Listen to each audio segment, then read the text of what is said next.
I honestly think that auditions are kind of fun. Like, Yeah. No, I always advise people to just, especially when you're first trying out for things and trying to get into performing, attend all of them. You'll learn so much. You'll network so much. You'll get a much better understanding of what to expect, which can very much vary from death workout to like, we're doing circus. mm-hmm. But Or also, both. yeah, or both. But also just like the familiarity with it. You know, if you're going into something that's already inherently vulnerable, inherently kind of uncomfortable and physically demanding and mentally demanding, and you've never done it, that's a whole nother layer of to the whole thing. Yeah.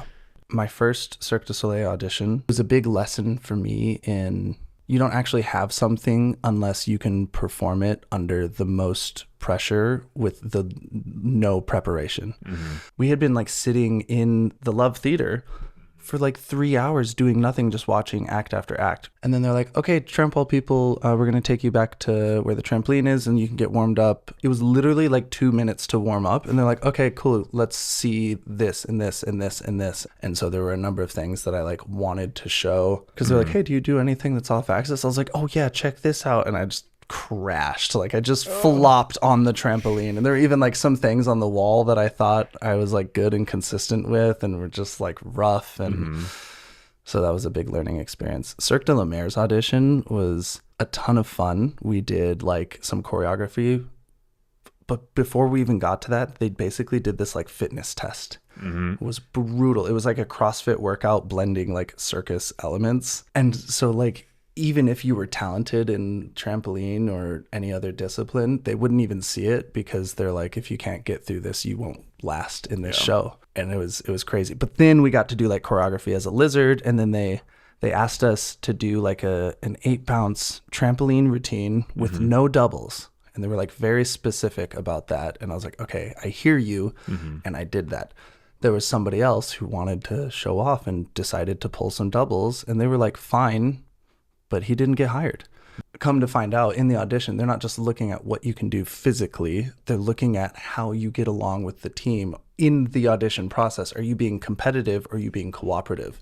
Yep. The audition for the House of Dancing Waters, also brutal. Holy moly. Tumbling passes, conditioning. And by the end, it was me and Troy Taz Castaneda just hanging in there and just going and going. It was exhausting. I always feel like House of Dancing Water, it's like the Navy SEALs of circus kind of thing, where it's like, we're going to get the people who are willing to just do the thing so hard. Yeah, it was really intense. It's a hard show. That's and then... Oh, there's more. Yeah, no, well, of course you have to make it through that. And then you get to go to the second day where then you get to do like diving and stuff in the pool and like have some fun. They've weeded out the week already, so to speak. But yeah, it was brutal. With some of the auditions that you attended, like House of Dancing Water, where you didn't wind up working there, were those still valuable experiences? Even though I didn't actually get anything, I didn't get hired from my Cirque du Soleil audition, I got really valuable feedback. And though I was not invited back to the second day where they did like more of like character work and jeu and like stage presence things, I asked if I could come watch and they're like, yeah, sure. Oh, that's awesome. And so I got the specific feedback of what I needed to work on. And then I got to see what more things would be involved in the audition process. And they very clearly were like, we don't have anything for you. You either need to like develop your flat trampoline to like a certain minimum, or you need to get way better at tramp wall. So it made me realize that like, even if I was the best tramp wall artist in the world, there's still most of their shows required a certain level of flat trampoline skill as well. And I was not a trampolinist. I still would not call myself a trampolinist, but I'm better on flat tramp now than I was then. Yeah. So that specific feedback was great. I wouldn't have been working and progressing in the way that I was in order to be ready to go to that show if I hadn't done the audition and gotten the feedback and knowledge. The people that I met in different auditions, not just the people doing the hiring, but also auditioning with me, I ran into again later. And I had already formed this relationship because you can get to know someone pretty well when you're going through that stressful scenario. What advice would you give to people who put a tremendous amount of pressure on themselves when they go to auditions with this expectation that, oh, this is it, this is the moment. And then sometimes it just isn't. Luckily, I never put that kind of pressure of like,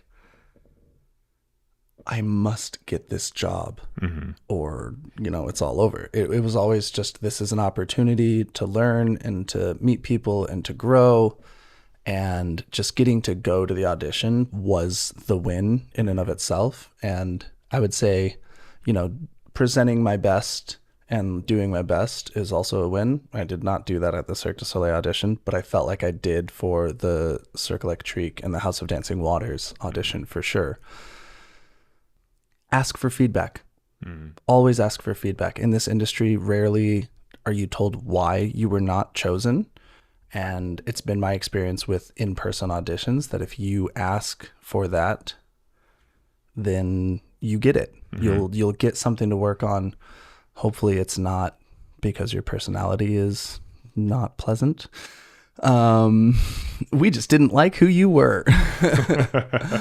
All skills great, but so if there is something specific that you need to work on, you can get that information and take that moving forward. On the other end of that then, what are some don'ts?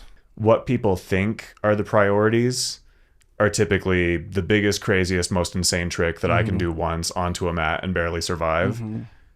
What are the actual priorities and what should you avoid like the plague? For auditions and performing in general, don't be a dick. Just like you don't have to like fake being like outgoing and extroverted. If you're like a quiet introverted person, like you can be kind and have a good energy without talking to anyone. And that's totally fine. Like it doesn't have to be this like plaster on a fake smile or whatever, but just like don't be mean to other people. And like if you can't be supportive, at least be neutral. Don't be like frustrated with yourself. A lot of things, like even if you do mess up, just like keep going, because you can learn a lot in an audition of how someone's going to be on stage by when things don't go their way, and your ability to keep the momentum going or like redirect and like stay safe and like keep a smile on or like stay in character, because most of the time the audience doesn't know you messed up unless you tell them.